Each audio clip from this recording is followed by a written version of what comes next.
So a wild card in any market is investor psychology. You just don't know how far investors will push stocks in either direction. And usually they overdo it.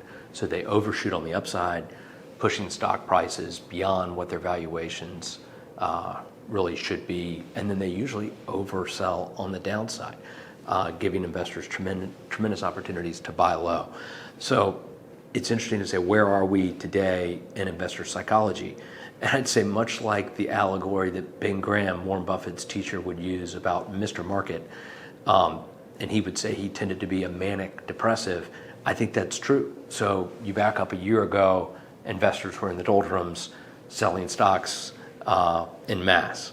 Today, if you look at various sentiment indicators, surveys that go out to investors, and I think one of the best is Ned Davis's research on the crowd sentiment poll, which is a series of polls that they amalgamate together.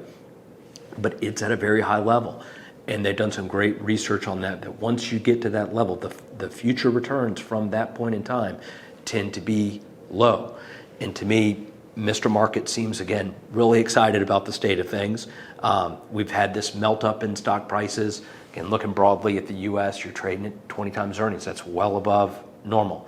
You have the anointing of what I'll say are, in this case now 7 sort of super stocks that are driving markets disproportionately so. And then again, the valuation of those super stocks already reflecting that.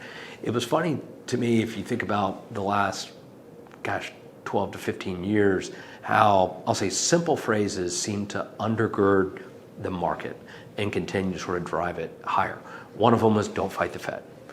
And that was right. I mean, the Fed flooded the system with money, went to zero interest rate policy, did some things with quantitative easing that aren't even in the textbooks, and markets reacted accordingly.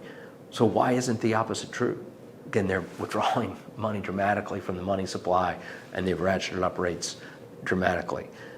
Another one was there is no alternative, and that became the acronym for TINA. Well, today you can earn about a 6% return very conservatively owning investment grade corporate bonds. So there is an alternative, and what concerns us is the mantra of buy the dip could become sell the rip.